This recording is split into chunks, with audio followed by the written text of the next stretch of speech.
મીઠો લીમડો, અજમો, મીઠું. સોલ્ટ 4 દિવસ ન ખાઓ તો તમારા શરીરમાંથી પાણી ઓછું થઈ જાય.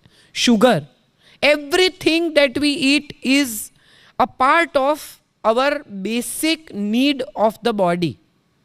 માટે આ ભોજનની પ્રક્રિયા બનાવવામાં આવી. દાળ, ભાત, શાક ને રોટલી staple food, complete meal. Carbs પણ હવે આ એક નવી વાત આવી છે કે ગ્લુટેન નહીં. આપણા વડવા બધા ગ્લુટેન ખાઈ ખાઈને મોટા થયા. હવે સડનલી એમ થઈ ગયું કે ઘઉં, કાર્બ્સ બંધ કરી દો. કાર્બ્સ, એકલું પ્રોટીન. આપણા શરીરો એકલું પ્રોટીન ખાવા માટે બન્યા જ નથી. આપણે એટલું કામ કરતા નથી. ખેતરમાં કામ કરતા હતા ત્યારે એકલું પ્રોટીન પચી જતું હતું. હવે એકલું પ્રોટીન પચતું નથી. પણ વાંચ્યું ક્યાંક, અને સૌથી ઇમ્પોર્ટન્ટ તો છે વોટ્સએપ યુનિવર્સિટી. મારી પાસે જે આવ્યું એ મારે તમને મોકલી આપવાનું. આદુ નાખીને, આમ કરીને, ફલાણું કરીને, અજમો કરીને પાણી પીઓ તો અરે હોય યાર, આટલું બધું આદુ સવારના પરમાં ભૂખ્યા પેટે પીવાય, એસિડિટી થાય. અને પછી તમે પૂછો કે તમે પીઓ છો કે ના ના, મેં આ તો તમને મોકલ્યું, તમને ઇન્ટરેસ્ટ હોય તો. એક ભાઈએ ડૉક્ટરને મેસેજ કર્યો. પેન્ડેમિક શરૂ થયો ત્યારે એક ભાઈએ ડૉક્ટરને મેસેજ કર્યો કે હું આદુવાળું પાણી પીઉં છું, નાકમાં દિવેલ મૂકું છું, રોજના 3000 પગલાં ચાલું છું, ઊંડા શ્વાસ લઉં છું, લીમડાનો ધુમાડો કરું છું ઘરમાં, શરીરે તેલ ચોળું છું, આમ કરું છું, ફલાણું કરું છું, માસ્ક પહેરું છું, આ બધું હું કરું છું. હવે એટલે ડૉક્ટરે એને જવાબ લખ્યો કે હવે તું અમર થઈ ગયો. હવે તને કોઈ નાભીમાં તીર મારે ને તો જ તું મરીશ. હોય આટલું બધું. અને મજા તમે જુઓ કે દરેકે દરેક માણસ વોટ્સએપનું શું કરે છે? ફોરવર્ડ. બેસ્ટ કામ છે આ. આ જ્ઞાનની મારે જરૂર નથી પણ તમારે છે. સવારે તમને કોઈ કચરાની થેલી આપી જાય, તમે બારણું બેલ મારી અને તમે ખોલો અને તમને કોઈ ગાર્બેજ ભરેલી બેગ આપી જાય તો એનું તમે શું કરો? No, I am seriously asking. What do you do? Trash કરો એને કે નાની નાની ઝીપલોકમાં ભરીને આજુબાજુમાં આપી આવો નેબરહુડમાં કે આ મને કોક આપી ગયો, હવે તમે બી રાખો? હા કે ના? ના, તો આટલા વોટ્સએપ ના ફોરવર્ડ કરો ને. એ તમારે ત્યાં આવી અને ગાર્બેજ ઠાલવે છે અને તમે એ ગાર્બેજ આગળ મોકલો છો. તમને ખબર છે, મેં એવા લોકો જોયા છે કે જે ડિલીટ કરતા પહેલા 3 જણને મોકલી દે. વોટ્સએપ ડિલીટ કરે પણ એ પહેલા 3 જણને મોકલી દે કે ચલો આગળ જતો જાય.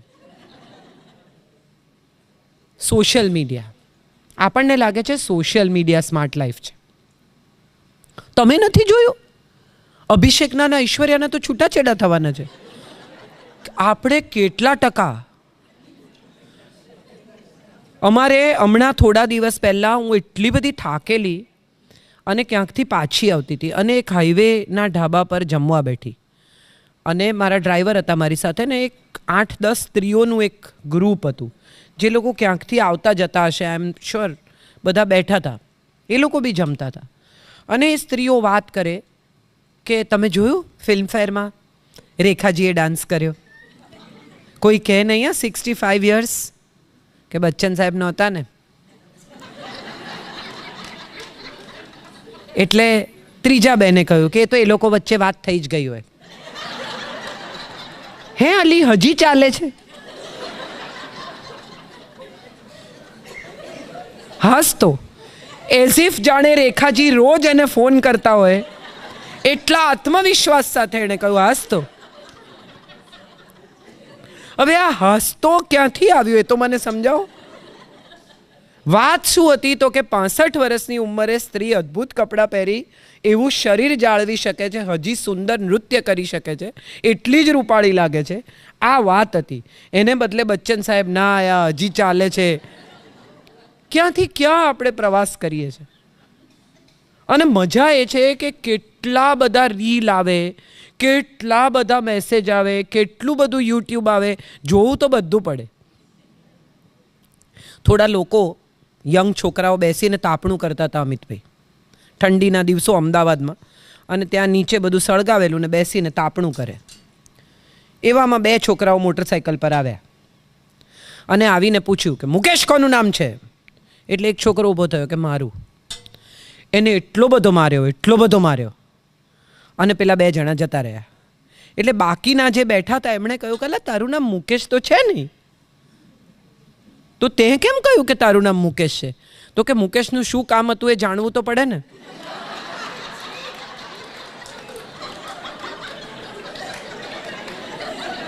સમજ્યા ને મારી વાત? આ બધા રીલ, બધું વોટ્સએપ ખોલીને જોવાના કેમ કે જાણવું તો પડે ને. તમારે લેવા દેવા શું? સપોઝ કે ખરેખર ઐશ્વર્યા અને અભિષેકના છૂટાછેડા થવાના છે, તો એની તમારા જીવન પર, તમારા ધંધા પર, તમારી લાઈફ પર શું અસર થશે? સલમાન કેમ નહીં પરણતો હોય? ઈચ્છા એની યાર. આપણા બધાનો આ પ્રશ્ન. અને દરેક માણસ આપણે ડિસ્કસ કરીએ ત્યારે પારકા લોકોની જિંદગી વિશે ડિસ્કસ કરીને દરેક માણસની લાઈફને ડિસેક્ટ કરવી એ આપણા જીવનનો ધર્મ. કોઈ દિવસ જાતને ડિસેક્ટ કરી? સ્વયં વિશે વિચાર્યું કે હું શું કરું તો ઇમ્પ્રૂવ થઈ શકું? હું શું કરું તો મારા સંબંધો સુધરે? મારા ભાઈ ભાભી જેટલી વાર મારે ઘરે આવે છે એટલી વાર મારે મારા ભાઈ ભાભી સાથે માથાકૂટ થાય છે, ખાસ કરીને ભાભી સાથે. ચલો let's find out what is it. કોનો વાંક છે, એનો કે મારો? કંઈ તો એવું કરીએ જેનાથી મારી રિલેશનશિપ સુધરે, કંઈ તો એવું કરું જેનાથી મારી હેલ્થ સુધરે. હું કેટલી બધી એવી સ્ત્રીઓને ઓળખું છું જે 40-45ની નજીક પહોંચી છે અને આપણે એમને એમ કહીએ ને કે થોડું સિરિયસ થાવ ને, હેલ્થ પર વજન ઉતારો. હવે કોના માટે ઉતારવાનું? કોના માટે?